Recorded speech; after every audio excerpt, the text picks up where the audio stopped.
Watch The Atheist Experience live Sundays at 4:30 p.m. Central. Visit tiny.cc/YTAXP and call into the show at 512-991-9242 or connect to the show online at tiny.cc/callaxp. It's time to get sexy on Secular Sexuality.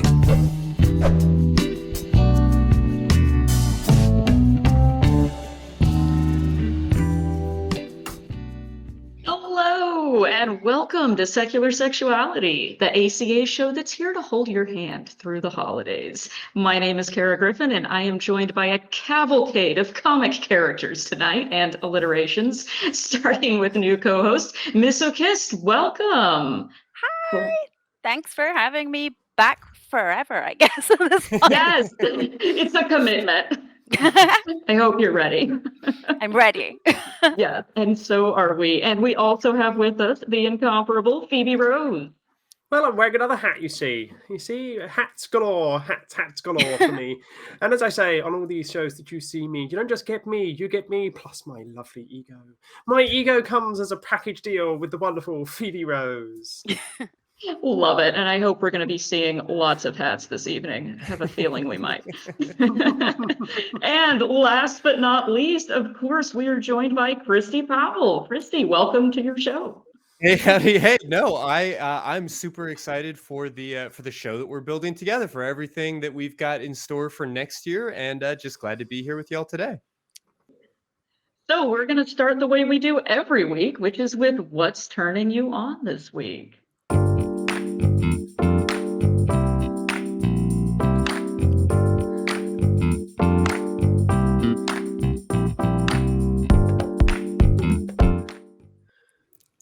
All right, Miss O, let's start with you. I have been super addicted to the Cyberpunk video game again. So that has been my week and my last week and a lot of weeks before that and a lot of weeks after. It's getting me through the holidays. Excellent coping. I love it. All right, Phoebe, how about you? Sports ball. I do the sports ball. I mean, I was in a concrete utopia recently that is Milton Keynes. And anyone that's English and is watching this will know the concrete utopia that is Milton Keynes. I mean, it gives concrete a good name. I mean, that's how dull Milton Keynes. It makes concrete look good. And I was also in Manchester for the rugby league and the wheelchair rugby. And then I was in London for a rugby union. And yeah, been avoiding the association football because, it's in the Middle East. But yeah, it's sports ball and very, entertaining individuals on a pitch that I'm also getting very turned on by. Ooh, there is that. Okay. I'm glad you explained it as well, because I was going to ask a stupid question, such as, are we talking about the World Cup? So I'm glad you told us what sports ball you were referring to. I also do non-ball sports as well. Like men in tight-fitting fire suits driving very fast cars, get very sweaty under a helmet. I'll watch that too. You're talking me into it. So, okay.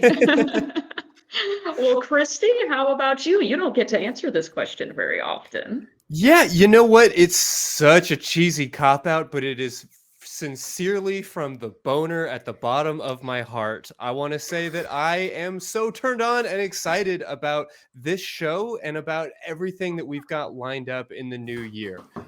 We've got some really, really wonderful talent that is coming in. We've got some great people. I am just so excited to have more conversations with ex-Christian Aaron, as well, of course, as Miss O'Kist and Phoebe Rose, and then Kara to be able to turn over the wheel to you a little more often and see just what kinds of incredible conversations this space can generate. It's got me just all flustered. Well, as long as it's not Jesus taking the wheel, I'll do my right. best. Yeah, that's the plan. Yeah. He's called J-Mike. So, Kara, what about you? What has you revved up right now as we jump into this episode? Oh, well, okay. I'm going to give kind of a cop-out answer too, but I haven't given this one before, and so I'm taking my chance. I know I am super duper late to the party on this one, but I just recently started watching Big Mouth. And I have to tell you, I feel so seen. Adolescent Kara feels very seen. Yeah. And I am loving it. It is so wholesome. I was trying to describe it to somebody at work. Everybody in the office was talking about it the other day, and they were saying, well, it's like one of those raunchy adult cartoons, but it's so wholesome. It really is. Family. It's good work. It's great work. I'll tell you something. It hasn't flown across the Atlantic yet, so I have no Really? idea what on earth you're talking about. Oh, you need to get a VPN for your Netflix. Are we allowed to say that? Yeah. Well, you just did. We'll, You we'll just fix did. it in post. We'll fix it in post. Whoa. Yeah. I mean, purchase a new server. Move to America. Move to America. Move to America. That's what I meant. Yeah, that's what I said. Well, I have to ask before we get any deeper into the conversation, if looking back on this past year, the way that we intend to tonight, if there's anything that stands out for each of you in terms of what's not only turning you on now, but what's been turning you on. Miss O'Kist, I got the sense that Cyberpunk 2077 has been a big part of it for a long moment. I'll say for myself that we are started doing in-studio episodes this year, which has been incredibly exciting. I cannot stress enough how fun it is, how electric it feels to have that opportunity to be in studio.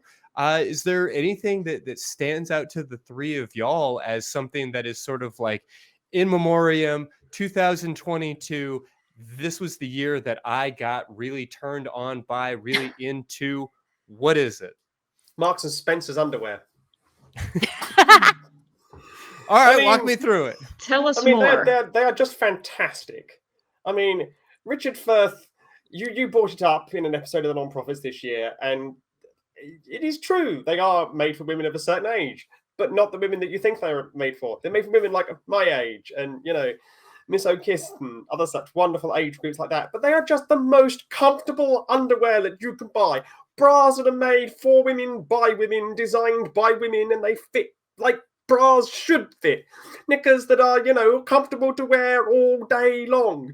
And colours. I mean, colours that are like real colours, not like, beige or black. I mean, vibrant purples and proper reds and stuff. It's like, they're just fantastic. Fantastic. I mean, 10 years ago, Marks and Spencer's was in the doldrums, and then they got real people in to design real clothes for real women. And, really good, really well priced. It's just Marks and Spencer's, you've done really well this year. I appreciate your Excellent. passion more than anything. Good And to it is know. True though, colors. That's one thing I miss since I moved to America. Everything is like monochrome. Whereas like Marks and Spencer's is like your regular high street brand, and they're like, we've got bright red and black lacy underwear for you or your nan. And it's like everything is very colorful. It's great. I love it. Yeah, you're kind of making me jealous, growing up here in the States, and being forced to go shopping, with my mother for women's undergarments. It was just as you described. It was, get the beige one. Yeah, the beige one. The beige one. That's it. That's all. Or worse, the white one. Yeah.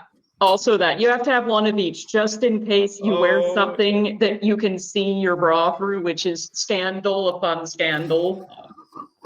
People will know you're wearing a bra. What would you know I'm not wearing one?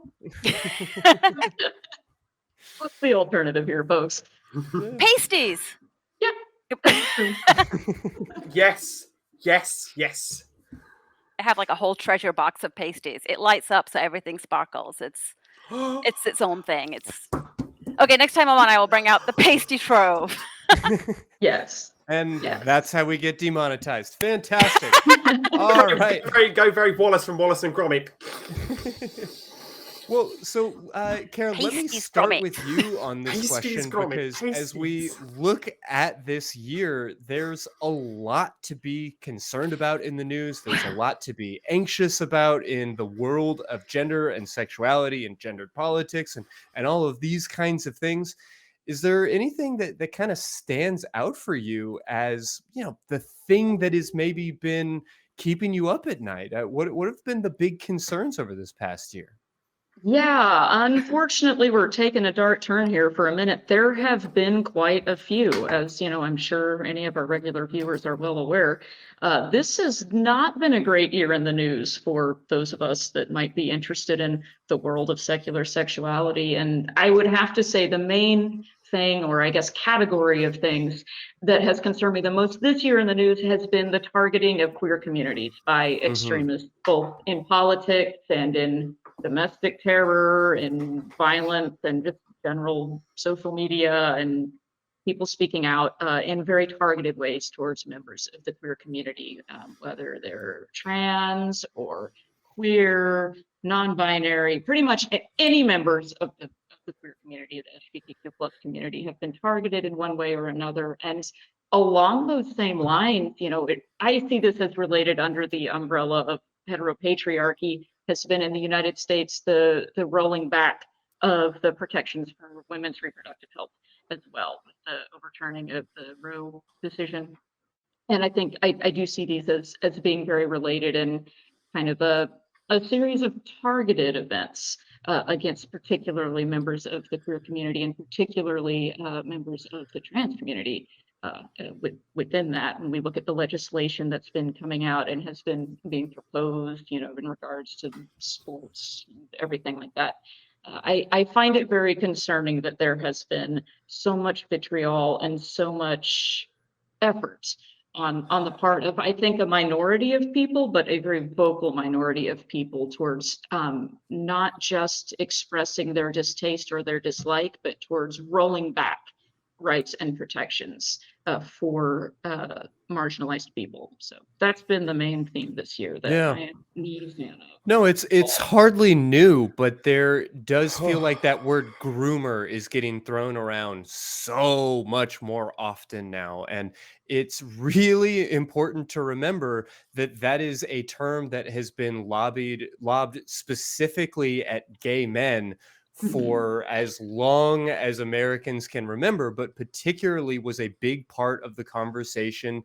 in the 50s and 60s. And so to now see those same bullshit arguments beginning to be pointed towards trans people is the most bizarre and disgusting form of, quote, progress that we can really conceive of. So I definitely feel where you're coming from. Phoebe, is there something in particular that stood out to you recently? Stood out to me. The nonsense of the country that I live in, lurching from one section of nonsensical leader to the next with even more absurd nonsense following on from what Kara was saying. I mean, we had a discussion for a new prime minister and there were questions asked, are trans women women? And the current prime minister answered with the question, no. I mean, this is the level of ridiculous that we're at with my existence in the world and in my country. It's called Turf Island for a reason. And Turf Island has really ratcheted up the absolute nonsense mongering, scaredoodery, up the wazoo idiocy that we see just coming after me, all because we exist. I mean, a very good friend of mine, she was personally disparaged on the floor of the House of Lords because she got selected to play football at an international level. How absurd is that she was personally disparaged in Parliament? I mean, for goodness sakes, I mean, all I want to do at the end of the day is tell these people, fuck off out of my life and I'll fuck off out of yours. And that's all I want at the end of the day, is you to just fuck off and leave me alone. Fair to say. I hear you. Miss O'Kiss, what has kept you up at night this past year? That is a big question because we're going Fair to over say. things already, and I was like, "Hot damn, that's all been this year." Yeah, right?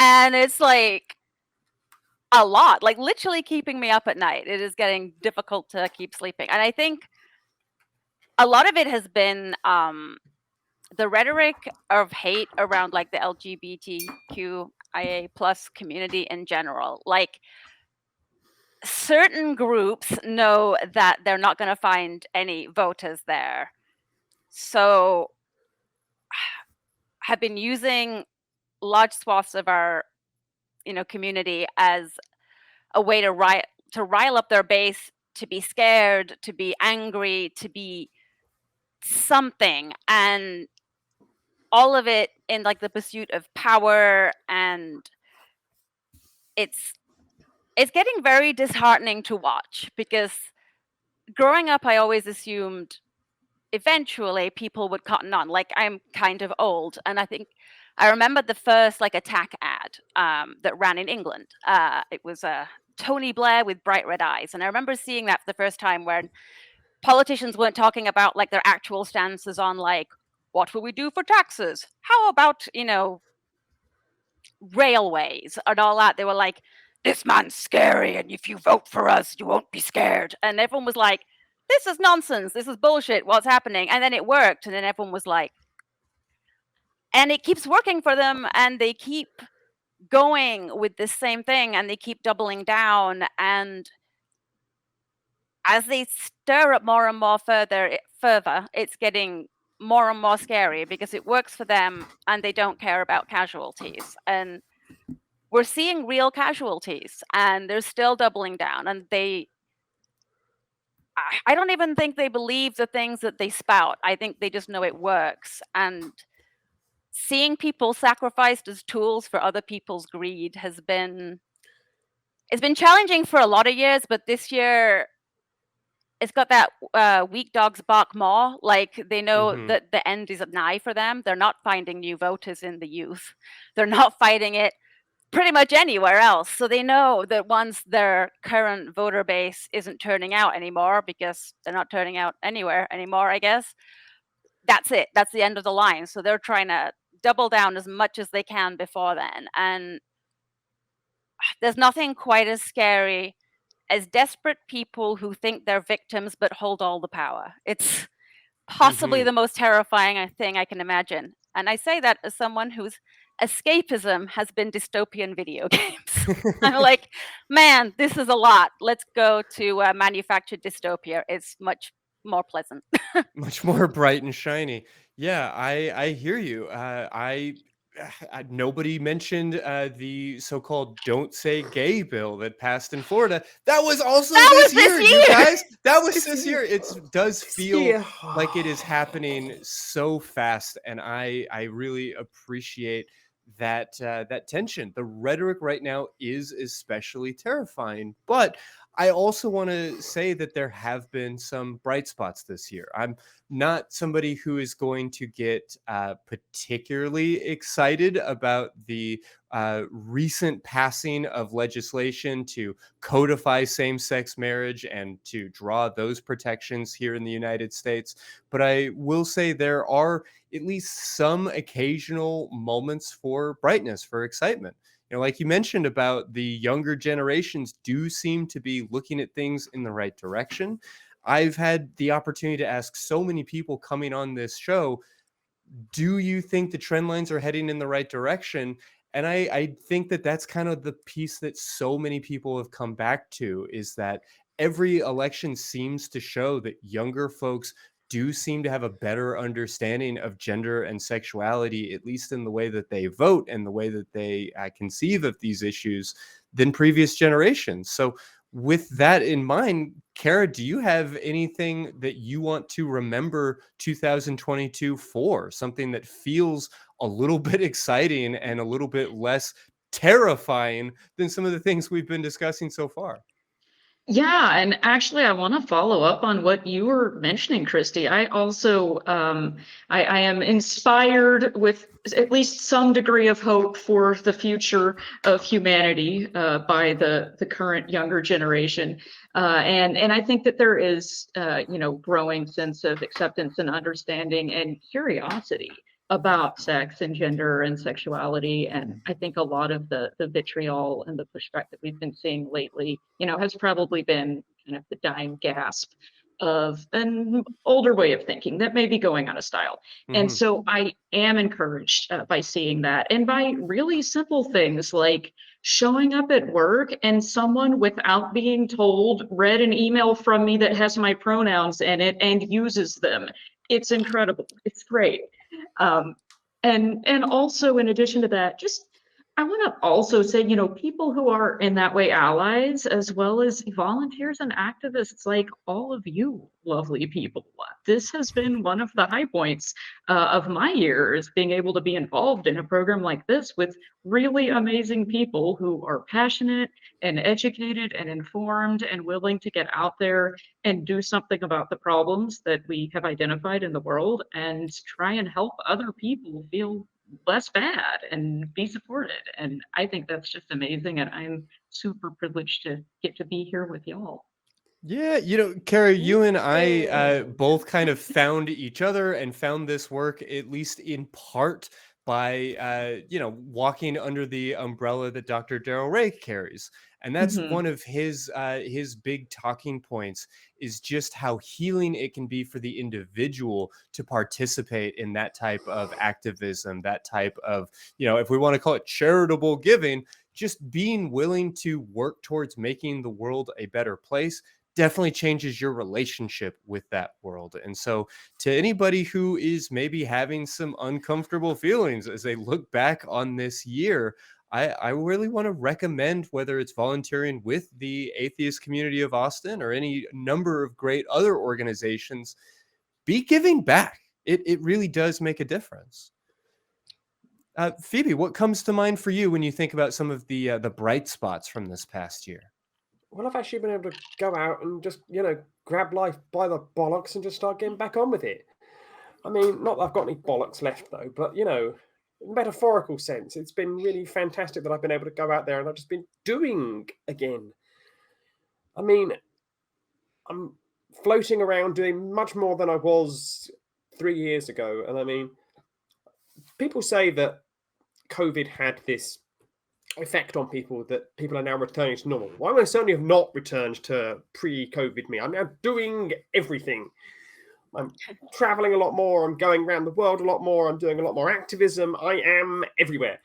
It's as if I'm running out of time, but I don't know when that end is. And I've just decided, solid, 2022 is going to be the best year of my life, and 2023 is going to be even better than 2022. And I'm just going to do all of the everything that I can, because I don't know when it's all going to stop again. So that's what's been amazing for me this year, because just as she said to herself, sod it, go and do it.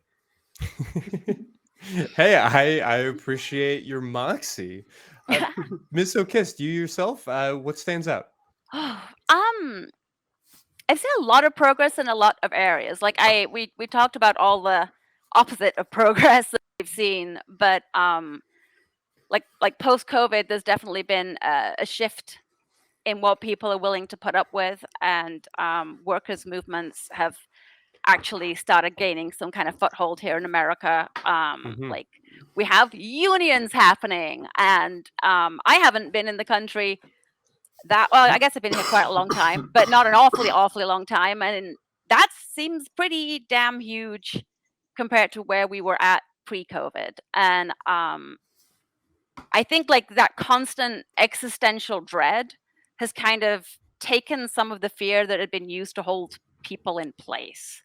Because it's like we've already seen large, swaths of the population pass away due to mismanagement on a political and social scale. Like it doesn't get a lot more scary than that. So I'm seeing people calling to account the people in power, and it's baby steps maybe in some ways, because those powers are still super strong and doing their thing, but it's a start, and it's like a snowball, isn't it? It starts little, gets big. And I think as dark as things seem to have been, the backlash is going to be strong. Like everything snaps back eventually. And I think we're seeing a lot of people working towards something better. And I'm kind of trying to stay hopeful for that. Like, I think people have been moved out of complacency, because I know in this circle of people, I know people who were like, what's it matter? Or they're not doing that anymore. They're getting involved. Yeah, no, that's fair to say. The labor movement is a little bit encouraging after a couple of years of seeing just really disgusting headlines like, factory workers making pools and bets on how many people would die from COVID. And, just all of the things that we have witnessed as people have been over the last couple of years trying to figure out how to economy during a pandemic. It's really encouraging to feel like, okay, maybe we are going to offer a little bit more significance, a little bit more power to the worker. I hope so. Yeah. So zooming in a little bit to like this particular season in life, we've talked a lot recently on the show about how do atheists Christmas? Like, how should we experience the month of December? What does it mean? Whether you celebrate Yule or whether you are looking at this particular tradition, and do we have to keep the Christ in Christmas? Like, I know that we all have different relationships with these things, and I think that that's true kind of regardless of your belief system. For a lot of people, this is a really emotionally challenging, very isolating time of year. And for a lot of people, it's absolutely gorgeous and the thing that they look forward to all year. So I guess I'm kind of curious about y'all's relationship with this time of year and how that relationship is going for you. So what stands out for y'all tonight? Whew. It's cold. It's Yeah. cold. It's bloody cold in this country. that I'm Hey, in. here in Austin, most of December so far has been 70s and 80s, so I wish I could relate. So in Notice metric Christy last and I night, are wearing jackets and Yeah. we're both sweating. so in metric land last night, it hit minus 14 in some parts of this country in metric land. That's cold in Fahrenheit too. Yeah, I was trying to math that out. And I was like, nope, still cold. That's cold. But no, Yeah. it's like I get in my car to drive to work. It's like, hey, there's frost. I've got to get rid of that. Hey, there's more frost. But the thing I used to love about frost in England was it was the opposite of mud. Because where I lived Yes. up in Yorkshire, so it was like Oof. mud always forever. And as soon as it dropped below freezing, we're like, too cold to be muddy. And that was like the best thing ever. Get out the good boots. That'd be the moors for you. You're mooring around Right? going da da da da. I loved my my husband seeing the Yorkshire moors, and I was like, he's like, well, this place is terrifying. And I'm like, yeah, there's a reason Wuthering Heights is set here. It is a And then it- bleak landscape in the winter. And then the irony in the summer, it catches fire. It catches fire in the It summer. does now. Ah. Yay. Sure. Catches well, fire in the summer and freezes in the winter. There you go. Welcome to England. Welcome to England, everybody. Yay, climate. Yeah, I mean, are there aspects of the holidays that y'all look forward to or that you are enjoying participating in? Like, I don't know that this is a particularly like spiritual or significant idea, but I fucking look forward to eggnog all year round. And so I have been very much enjoying participating in that aspect of things. What stands out for the group? Yeah, I have to agree. I'm going to be that obnoxious person that gets excited about all of the things that irritate other people about the holiday season, Please. like festive music playing in the store. I like it. The smell of cinnamon, the red cups at Starbucks that everybody gets really upset about every year, wearing, red jackets and feeling like it's seasonally appropriate, even though it's like 67 degrees outside, and being able to get away with it. And also, I too, like Christy, I look forward not necessarily to eggnog, but to mulled wine all year round. It's the best thing ever. So any excuse. Yeah, it's fun. All of it. I like it all. I'm Yeah, please. Mr. Kist. a big fan of lights. I know it Mhm. sounds a bit silly, but like growing up in England, it was incredibly dark, as Phoebe will tell you. If you go out for a late lunch, you come out, it's dark. It's freakishly dark. But I love like all the fairy lights, and it's one of the things I will put up in my house. Like, it's stimmy and it's pretty, and the trees are bare, but they're covered in lights, and I feel like they should stay up until the spring. Like, it's just so cheerful. And the lights always make me very happy. it's a little bit weird when I'm so far from my family, because we used to go back and forth every other year, and haven't been able to do that. So feeling a little homesick, but we have imported British candy. So all of the little candies that I miss, we have, including the good Cadbury's that can't be sold in America anymore. Yes. Real chocolate. I had You a get it on the Hershey black bar. market. So I had a Hershey bar. I didn't finish it. Yeah, Finish no, it. It sorry. was like eating Yeah. wax. And then I came home. I had, just a standard dairy milk bar, proper one. Yeah. I really did not anticipate this episode being quite just so, so- what's the word for it, British. All I will say As a is that Texan, once, I'm very much used to like unearned civic pride, but this is catching me off guard a little bit. what I will say is that when I came back from my last trip to America, and I had, it was around, Easter time, and they had the old style dairy milk cream eggs, and it was just like sex in foil. It was like eating it was just like an orgasm all the way through. It's like, oh, this is just fantastic. Oh, just magical. I mean, sugar contents, real cocoa, real milk, you name it, it was in there. Not like, wax in the end of a can. Well, I mean, that is a big part of the holidays. It's the food, but I think particularly the nostalgia that food generates. So being able to have something from back when I was a kid, back from where I'm from, these kinds of things totally make sense to me. With that loneliness of not being able to see family, or maybe that loneliness of having to see family, and just some of the stress and the tension that can come this time of year. What do y'all lean on? Like, what is the thing that you have to during your holidays, like, really look forward to, or perhaps like squirrel away in your backpack in order to cope with some of this stress? What stands out? It's a bit weird for me because I never really did a Christian upbringing. It was more of a Jewish upbringing. So Hanukkah is like this minor festival, but it's made out to be a lot bigger than what it is. But there's still a lot of grip and grin around, the end of November or end of December or anywhere in between as to where it's actually falling. And it really is just a lot of grip and grin. It's like, okay, got to go through this because, their family, it means something to them, but it means absolutely sod to bugger all to me.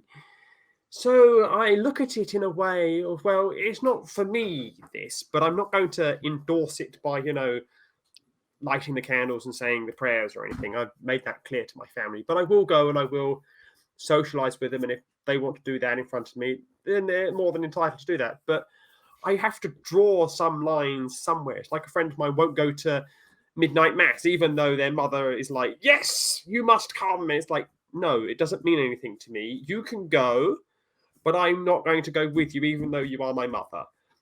And I find that it's drawing these little lines where it's, okay, you're still family to me. I still respect what you're doing, but I'm not going to allow you to impart that upon me. That's my own little bit of control that I managed to, vest and just go, okay, this is where my boundary is, and you're not going to go over that, because to me, it's absolutely meaningless. But to you, it means something, and I'm not going to go out of my way to be an absolute arsehole and make you as unhappy as possible by going, this is all a load of crap. But at the end of the day, it is just a lot of grip and grin that I have to do. And it's like, they're nice people. They're not evil people. And it's just like, oh, you're doing this again. Yeah.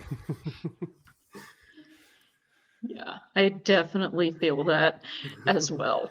Yeah, which is one of the reasons that for me too, dealing with that, or I guess one of the ways that my friends and I kind of get through that feeling of, oh, we're doing this again, are we? Is getting together for Friendsmas or Friendsgiving. A lot of times we'll do it the night before we all have to go get together with our family members and actually enjoy each other's company and actually have a good time and cook food that we want to eat and drink whatever we want to drink and talk about whatever we want to talk about our family members that we're getting ready to go experience. And it's really nice to have those, it's sort of like your chosen family, depending on, how the case may be. But being able to do that in addition to the more, obligatory things is definitely something I'm able to look forward to. And one other thing I will mention that I have been working on this year, I won't say that I have succeeded at this year, but something I'm really working on is leaning into the self-care instead of letting it slide when you're exceptionally busy and stressed. Sounds like common sense. I'm sure Christy has advised people to do this repeatedly, but I'm trying to actually do it. Yeah, it's always the first thing that we throw out. Like, I start to get stressed, so therefore I need to spend more time working. So I'm going to spend less time sleeping, less time exercising, less time meditating at the time in my life when I need those things the most. It's absolutely baffling to me. But I really appreciate what you said before that, Kara, just about how this time of year, our found family can be maybe codified in a way that it maybe isn't throughout the rest of the year. Like, I try to tell my friends that I love them as a, straight-ish, cis-ish dude that, doesn't always fit within the cultural narrative. And there's a little bit of swimming upstream on that idea. But particularly this time of year, when we are inviting the same group of people to our house for Friendsgiving as we did last year, or have some sort of tradition where we're making Christmas cookies together and these different things, it's one of the few parts of our year where we get to really label some of our friendship relationships and really express the significance and the meaning and the value there. So I take that very much to heart. Yeah. So what else stands out for y'all in terms of the things that you lean into to kind of cope with some of the challenges of this part of the year? I don't think I have any particularly healthy coping mechanisms, if Sure. I'm really honest. I don't come from a particularly religious family, but I do come from a long line of very neurodivergent people that goes, it's like pedigree at this point. It's both sides. It's a lot. So it's a lot of people who don't like to be outside of normal routines. And I struggle with that a lot this time of year because everything is disrupted. And Mhm. it's weird because it's like, it's coming, but I'm never quite ready for it. I feel that in my bones, like as a Um, therapist where I am like creating my own schedule, but my schedule is dependent upon the schedule of, some 30 to 60 other people who are all impacted differently. That loss of routine is profound. yeah. And I think if I'm honest, I probably push back to try and gain some kind of control over that in less than healthy ways, like perhaps over playing on video games. That might be might be a Sure. problem. But like you said with the friends too, like we do have a few things which I think actually I get to do again. Like on Christmas Eve with friends where I go to a pub, eat fries, and then we swap fudge and toffee with my friend's husband's middle school history teacher. It's like a Fantastic. Of course really you do. weird Rose. group. That And is we all like hang the out. most British thing I've heard on here all day. So I'm going out to the pub to, swap toffee with my husband's middle school history teacher. It's my friend invited me one year, and I think it was like one of the first times I'd actually been invited along to do much of anything. But for anyone with like Christmas outside of family, and that was kind of awesome. So it's nice being included, and it's outside of like the American traditions. It's outside of the British traditions, so it doesn't feel push pull, I guess, because like Mhm. my It husband's can just be family have y'all's. all of his like a lot of traditions here which are very different to there. So when I'm here, I feel like there's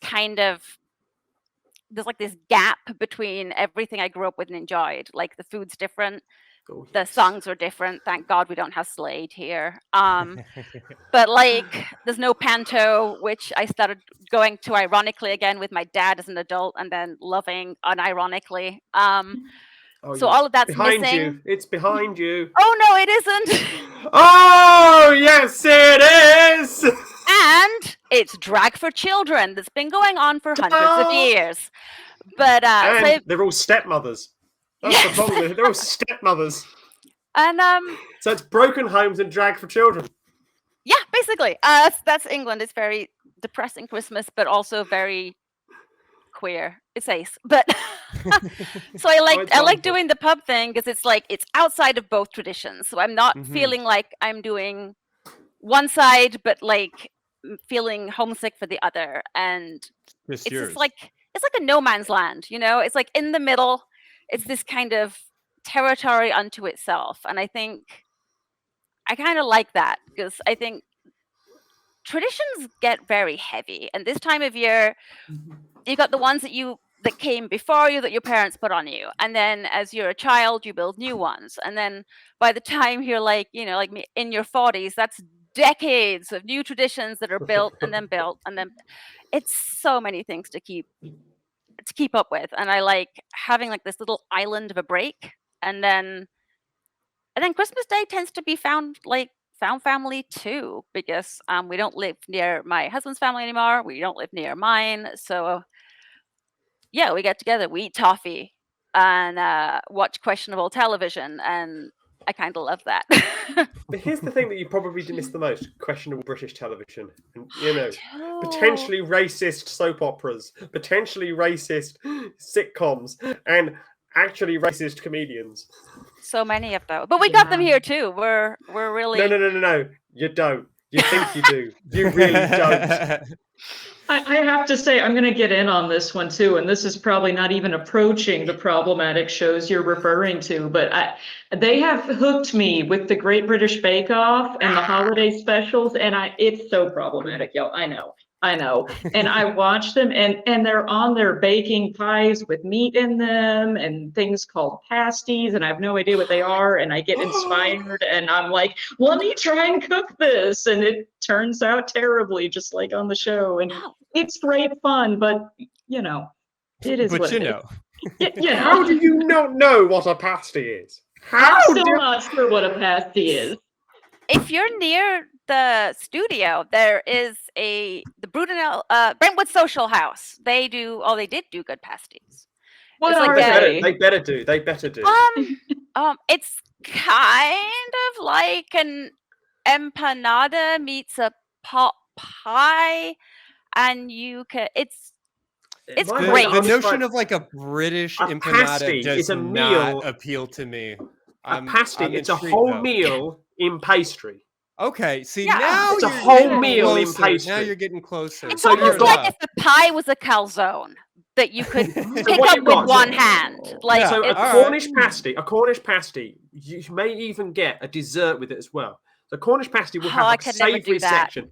They have a savoury section to it that will be like meat with like some veg and stuff in it. And then over the other side, there'll be like a sweet appley side of it. And then you eat your way across. And it's like a I whole saw that meal episode. all in one. It's just wonderful. as They somebody did who does that. not like food to touch, Yeah. I was like, Oh, no. "Ooh, I There's don't no want my touching. dessert and my dinner to like mix, because there's There's gonna no be that." touching if it's done properly because there's a barrier between the two and never the twain shall meet. See, Leave it was room never for described. Jesus. So yeah, there's room for Jesus. If I'd known that there was room for Jesus, I would have tried them, but I did not know there was a barrier, and I was just like, I'm gonna Yeah, leave that I'd to be- you I'd food be out. touches. Yeah. No, I'm And it's like with the you. reason that the crust is so thick, it's because you can hold it in your hands don't burn. Plus, you went mining for tin. I Yes, believe. mining for tin with water. Yeah, blasted water against it. You went mining for tin, and your hands got all tinny, and it's like, They're so good though. just wonderful. Just absolutely I'm fabulous. trying, yo. So that is definitely a new word for me, and one that I am excited to investigate.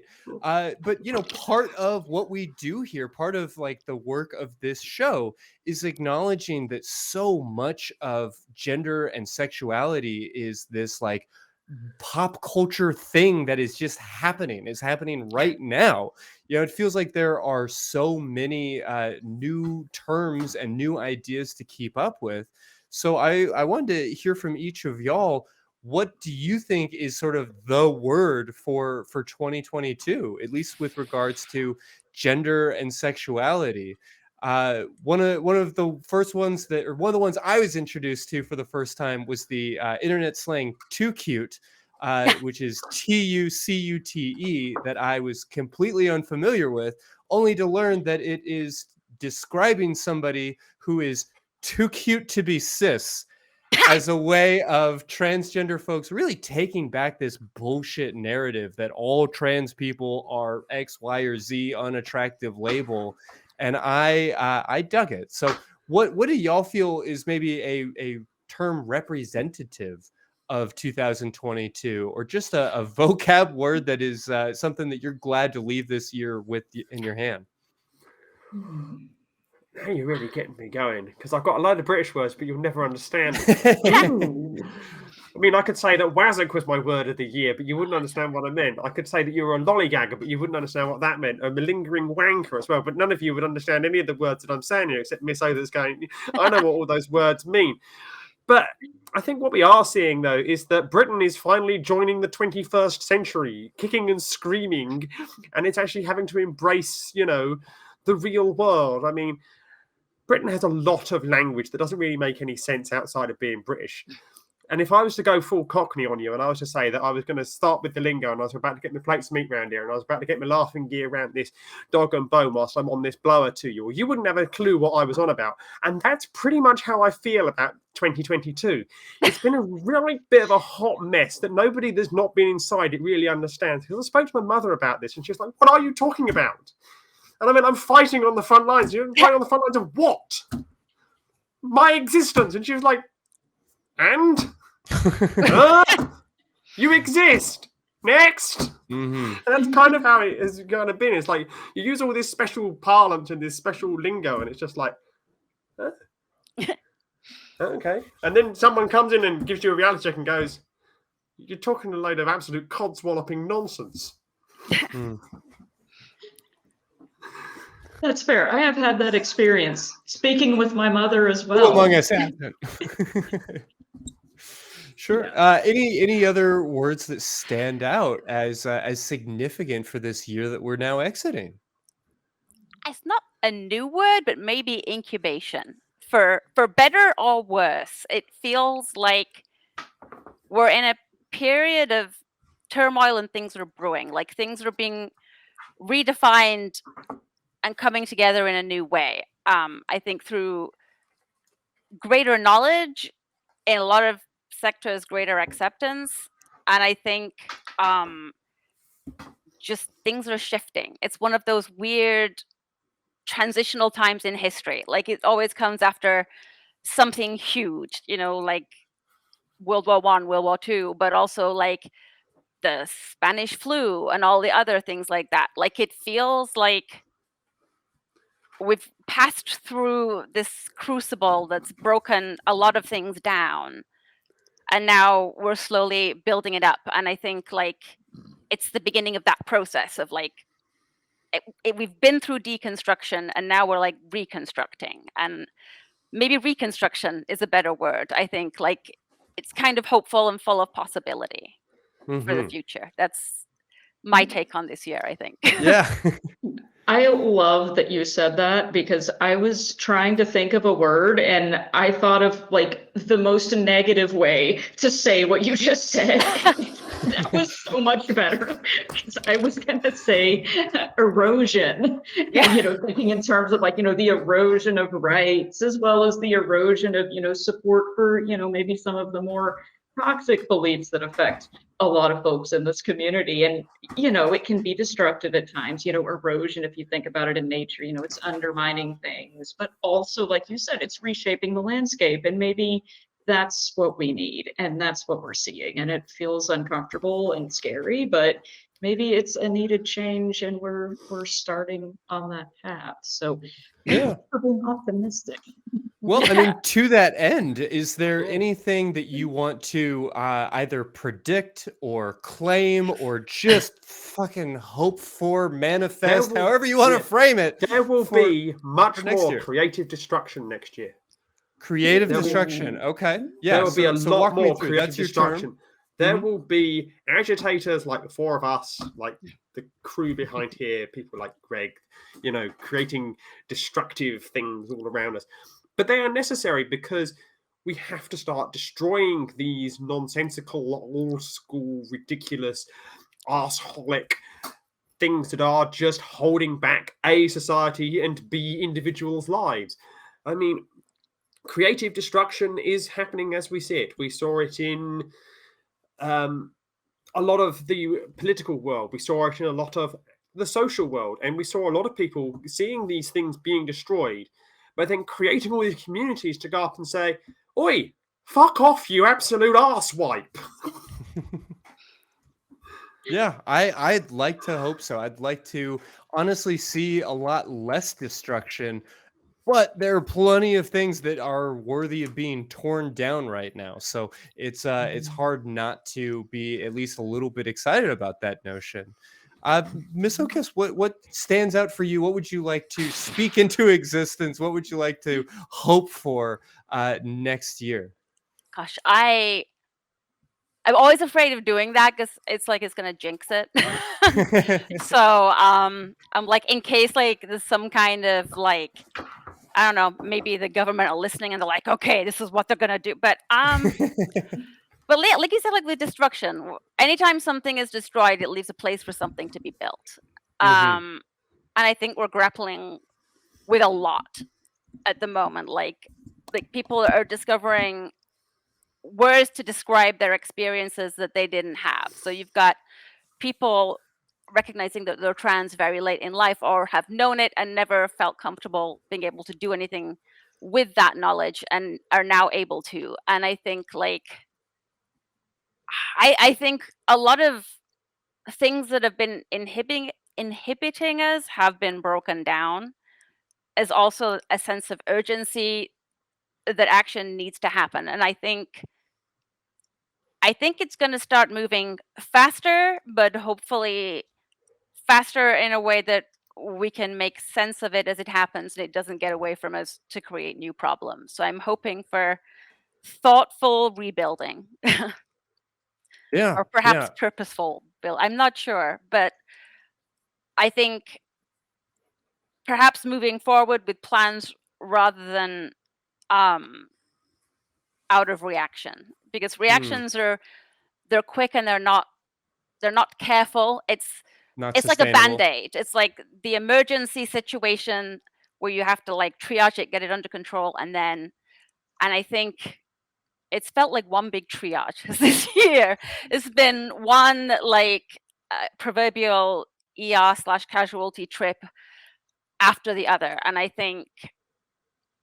hope that we can build more as a community. I think people have been growing, but still we're out and about, we're doing stuff, but it feels more isolated and separate than ever. Like people have been focusing on all of these issues, but they focused on it in terms of themselves.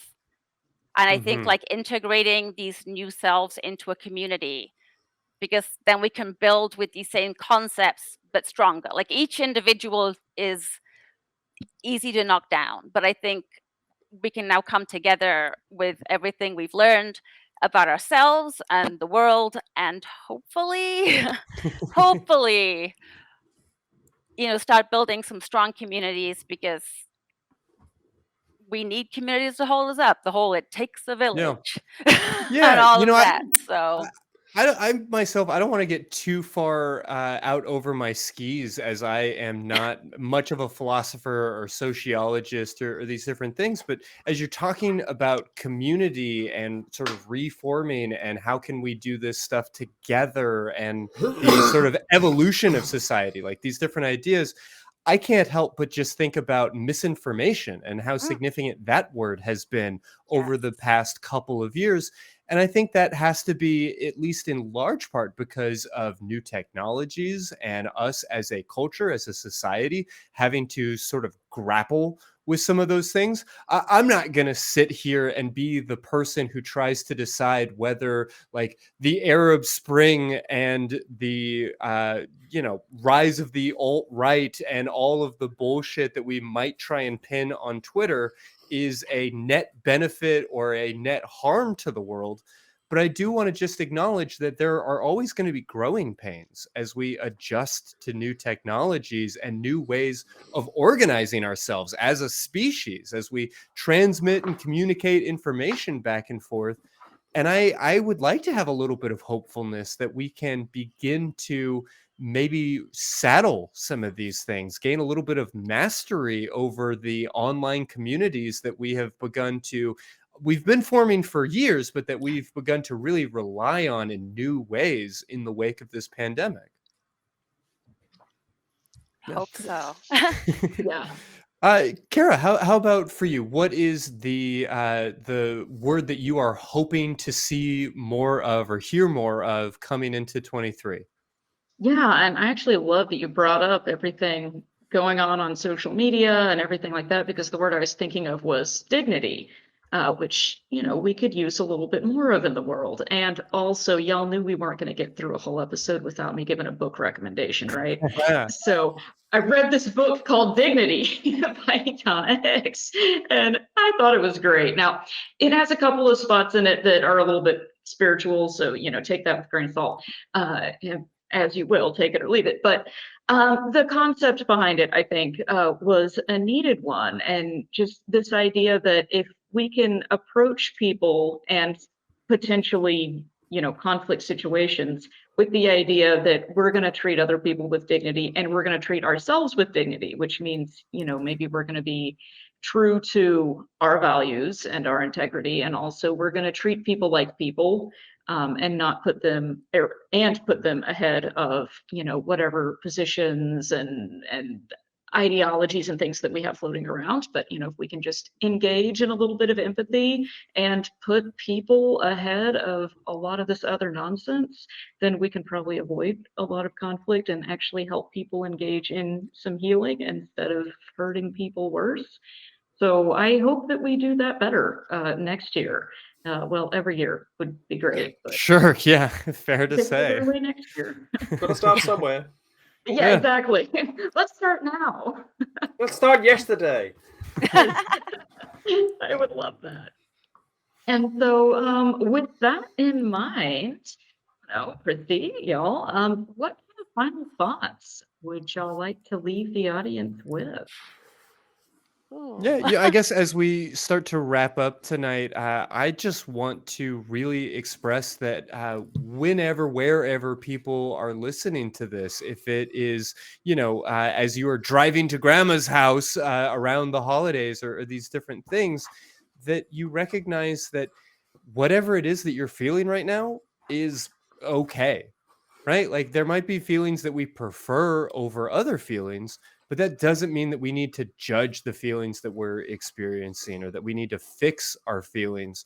Certainly change your life if you choose to change your life, curate your emotions a little bit. I'm not telling people to just be stuck in their misery, but I really want to encourage everybody who feels like, well, I should be this way or I should be happy, to not should all over themselves and instead to just sort of embrace wherever they're at.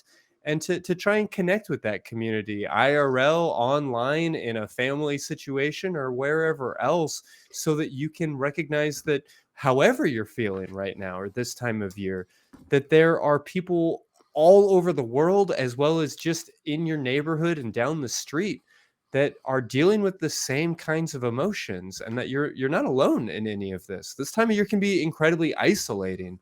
And I hope that people recognize that they don't need to feel badly about feeling badly. It's hard enough to exist in this world without judging ourselves for not being, quote, better at it, because it is goddamn hard.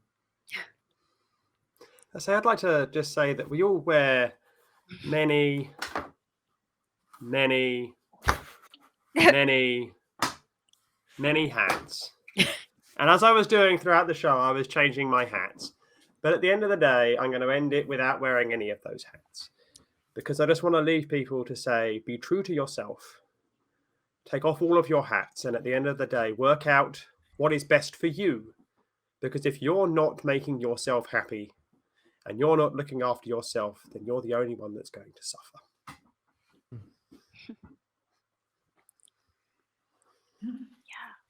That's a good one, actually.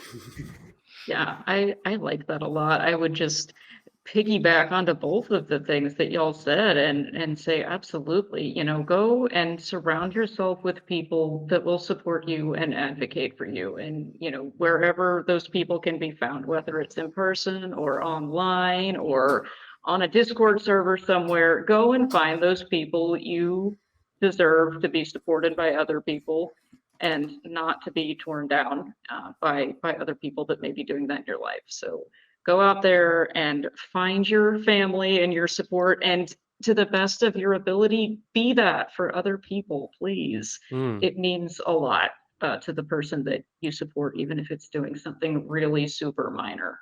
So go pay that forward, or however the phrase goes. Hey, fair to say.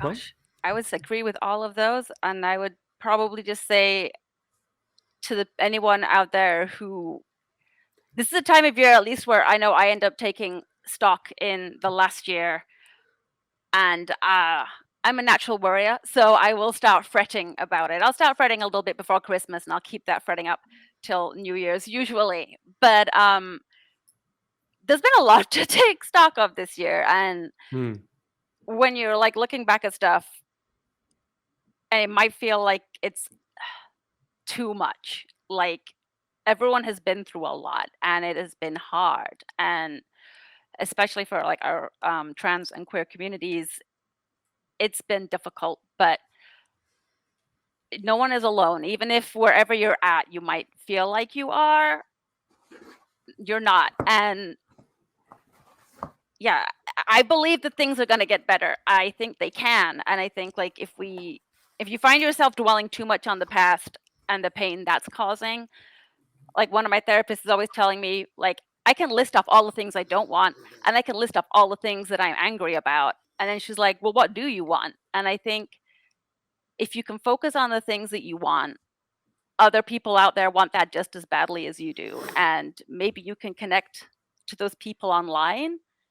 And whilst you might feel like one person right now, you are not. You are part of a lot. There's a lot of us. We're all out there, and we're all maybe mourning what we've lost this past year.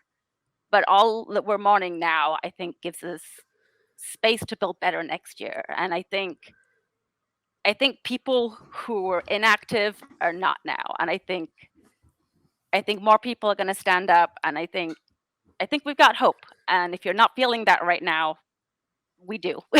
It's there. There's always hope, because it's still going on until some meteorite comes and changes all that. We're still moving mountains, and we're going to keep doing that next year. And we're going to get through the end of this year, and we get to start over and build something new. Yeah, so join your community and come and man the barricade, because there is very clearly, this year has demonstrated that there is a need for social change, but there's also something brewing, and now is as good a time as any. Now is really the best time to be on the right side of history, to be a part of making history and of moving this world to a healthier, happier place. Yeah. So we would certainly say that if you choose to man this particular barricade with us, we would always enjoy your company. And we, of course, want to encourage people to reach out to the atheist community of Austin to let us be a part of your community.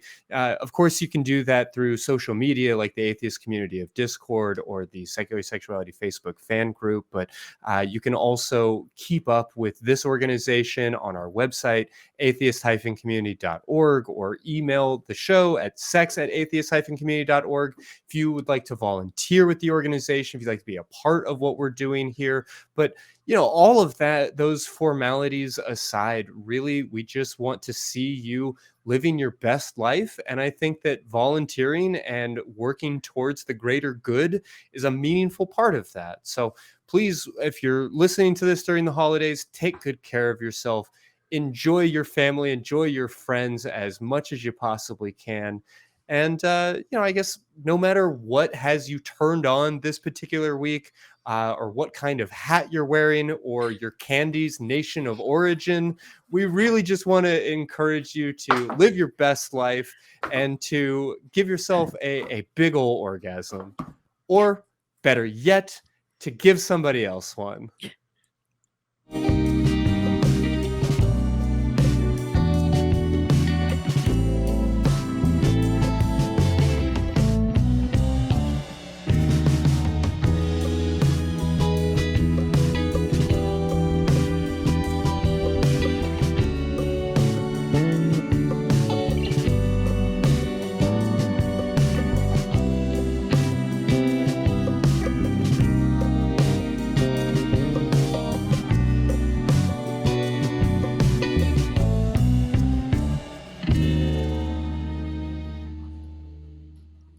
Watch Talk Heathen live Sundays at 1 p.m. Central. Visit tiny.cc/YTTH and call into the show at 512-991-9242 or connect to the show online at tiny.cc/callth.